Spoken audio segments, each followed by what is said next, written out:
백종선은 이재명 지사의 제1호 수행 비서였고요. 김부선 문제가 터졌을 때 이것을 무마 또는 처리하기 위해서 나서는 게 백종선입니다. 이 부분에 대해서는 추후에 다시 증거와 함께 제시할 예정이고요. 당시에 분당, 판교해서 마을버스가 계속 가지고 있기 때문에 마을버스와 관련된 이권이 나중에 이재명 비리의 핵심으로, 그리고 특히 백종선 정진상과의 사이에 마을버스 비리에 대한 것이 나중에 또 큰 사건으로 올라올 것이라는 걸 제가 이미 예고를 해드리는데요. 거기에서도 1차적으로 자금 전달 및 마을버스에 대한 청탁을 처리하는 것은 백종선이 합니다. 그리고 백종선이 폭행 사건과 마을버스 사건으로 공개적인 자리에 나타나지 못하게 되자 그 동생인 백종진이 수행비서로 들어갑니다. 수행비서의 세습이라는, 그리고 백종선의 동생인 백종진은 국제 마피아파의 두목들, 역대 두목들과 친구로서 미디어 오늘 백종선은 이재명 지사의 제1호 수행비서였고요.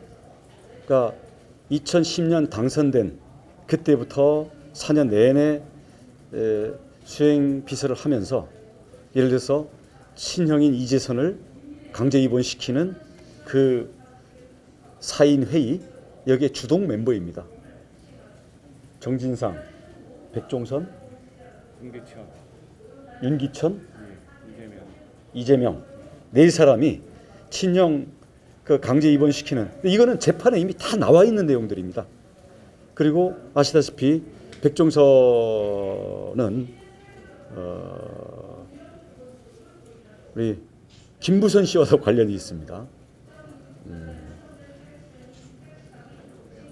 네, 예를 들어서 그 광화문에서 천막 시위할 때 김부선 씨가 이재명을 찾아오는데 그걸 온몸으로 막고 있고요.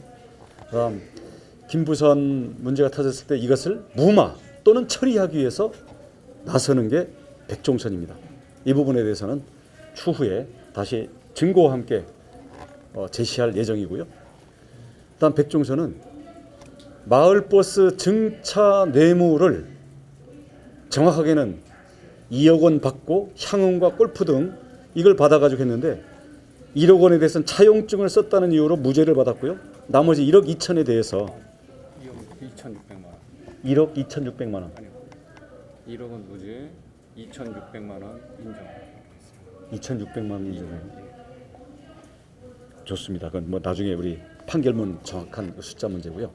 그래서 당시에 마을버스 증차 문제를 가지고, 왜냐하면 당시에 분당, 판교 해서 마을버스가 계속 가지고 있기 때문에 마을버스와 관련된 이권이 나중에 이재명 비리의 핵심으로, 그리고 특히 백종선 정진상과의 사이에 마을버스 비리에 대한 것이 나중에 또 큰 사건으로 올라올 것이라는 걸 제가 이미 예고를 해드리는데요.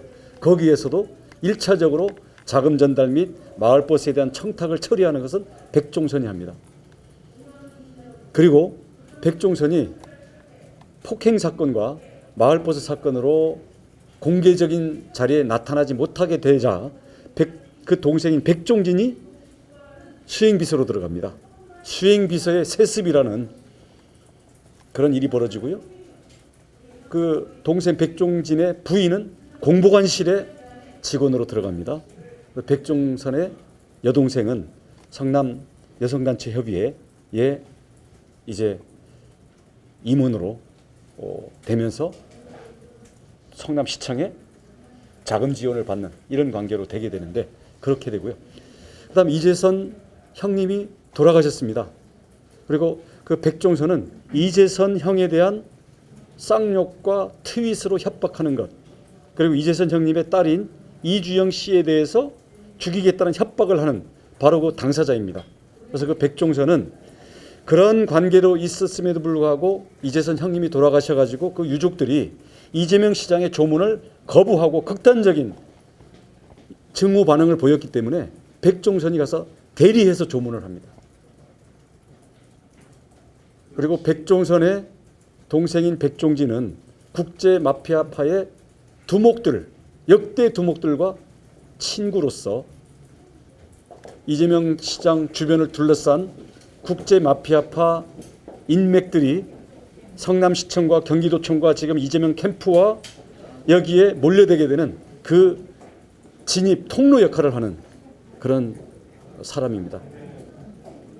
거기다가 올해는 정영학 회계사가 윤영찬 의원에게 녹취록을 전달을 했습니다. 그래서 윤영찬 의원이 그거에 기해서 이재명 지사를 비판하는 이러한 입장들을 경선 과정에서 밝히자 백종선은 윤영찬에게 댓글로 그리고 SNS로 윤영찬을 협박하는 그런 활동들을 한 사람입니다. 그리고 아까 말씀드린 것처럼 백종선은 이재명의 이너서클 5인방 중에 자기의 전과 때문에 공개석상에서 안 나타날 뿐이지 5인방 중에 핵심 멤버 서열로 치면 2위 또는 3위라고 보시면 되겠습니다. 1위는 정진상, 2위가 백종선, 김용과의 사이에 역할이 다르지만 그 셋이 진정한 측근이라고 할 수 있고요. 이 점에 대해서는 이재명 후보도 인정하지 않을 수 없을 것입니다.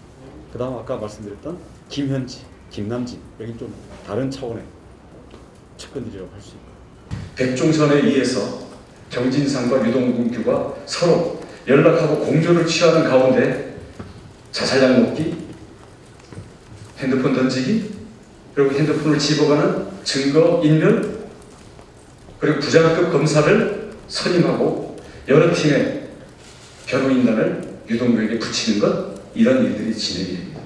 즉 유동규의 압수수색과 체포 이후에 이에 대한 대비책들이 진행이 됐던 것이죠. 그리고 그 핸드폰을 집어갔던 사람은 정진상 및 백종선의 지인입니다.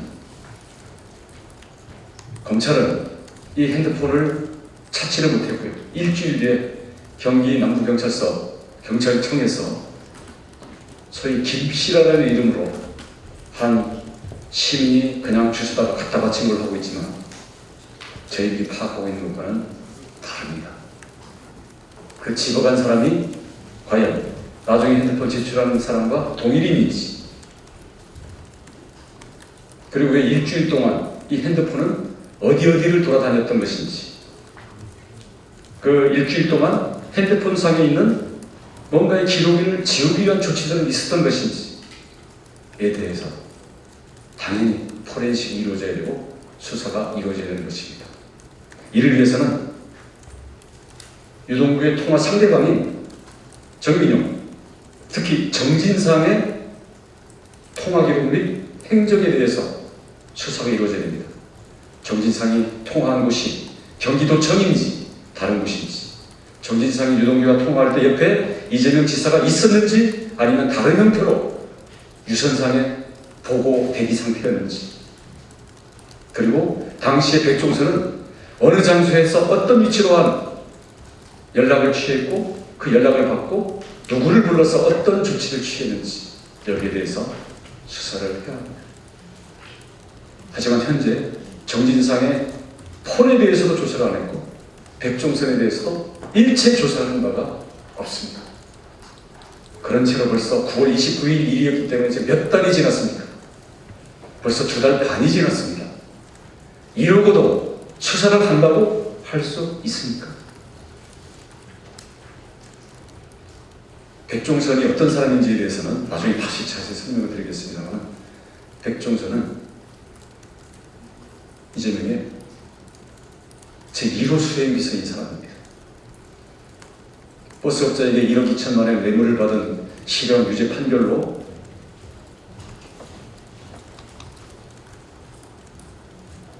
공개석상에 나서지 못할 뿐이지 그 동생인 백종진, 그리고 백종진의 부인, 그리고 백종선의 여동생 모두가 성남시청 이재명 지사 시장의 비서실, 공보관실, 그리고 성남 단체협의회